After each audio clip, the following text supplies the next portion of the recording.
You know, one of the good things about having the good fortune to live to an age where your hair turns this color is that it allows you to kind of stand back and be amazed and continually rewarded by the moments when all of the dots in your life come together and they get connected.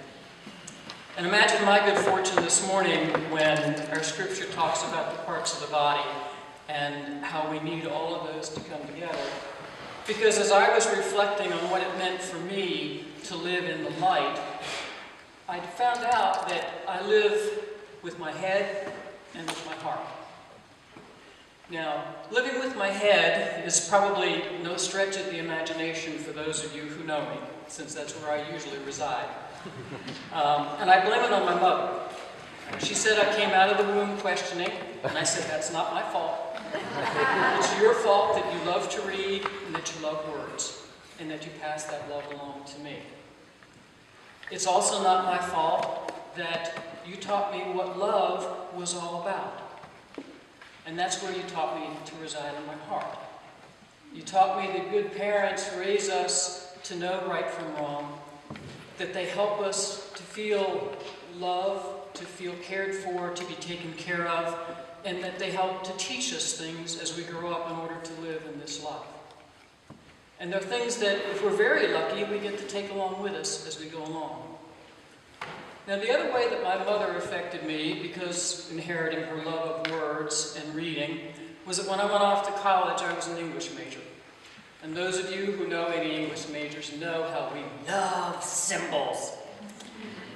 And we've been very fortunate that our scripture for the last several weeks has been just giving us all kinds of symbols about what it means to live in the light. And it's interesting that for me, my mother taught me about a symbol before I even knew what a symbol was. In an effort to deal with her borderline redheaded child that had the temper to go with it, one of the first things that she taught me in trying to help me deal with my temper was that anger is the wind that blows out the flame of the mind. She said, don't let the wind of anger blow out the flame of your mind. Now, I was too young to know what a symbol was, but I realized that what she was saying was that it was the light in my mind that could help me deal with those kinds of things. And the scripture tells us again and again about light. In the first verses of Genesis, after God took the mass of the earth and took it out of the darkness, the first thing that was said was, let there be light. Now, the practical among us will say that God did that in order to be able to see what was going to come next in creation. He also did it, or she did it, because in order for us to appreciate the wonders of creation, we have to see it, and we have to see it in the light. But God was also wise enough to know that there were going to be moments in our lives as we lived them that we were going to be in darkness. So the next verse in Genesis tells us that God separated the light from the dark, because we would have to learn how to function in those dark times, and to learn how to use the light of our minds to find our ways out. So in our scripture during Epiphany, as we walk in the light, God has also given us that image of Christ walking in our lives. And God, as a loving parent, has shown us that love. And the love is what we feel in our hearts. And it's often in our hearts that the darkness comes. It's been interesting to me that as Joe's talked about walking in the light, and Ryan talked about it, and Leslie talked about it, that there were all images of darkness. And Joe used the image of the wind blowing the leaves, and that the leaves are sometimes the spirit in us, and that our spirits are buffeted, and we're blown all around. And then that made me think of what my mother had taught me about anger and light and the winds of anger.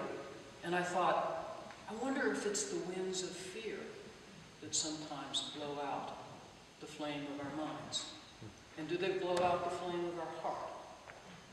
In my life, when I went through that time where I was spending some time in darkness, I found that there were fears that rose up in my mind. And when I went to seek some help to deal with that, I was very fortunate to find a very compassionate and wise person who said to me that fear is often an acronym for false evidence appearing real. False evidence appearing real.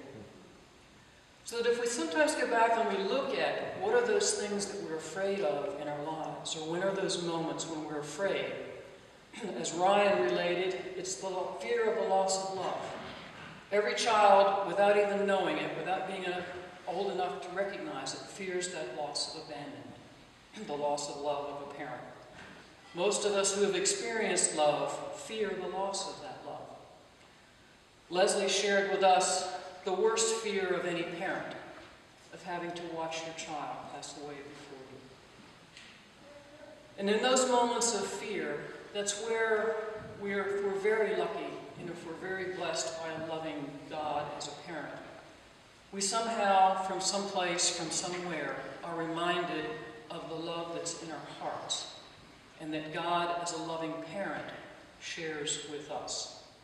So the images of our mind, the imagination, the vision of God as a loving parent, brings us back into our hearts, and that's where our minds and our hearts are connected. So for me, that's how I'm able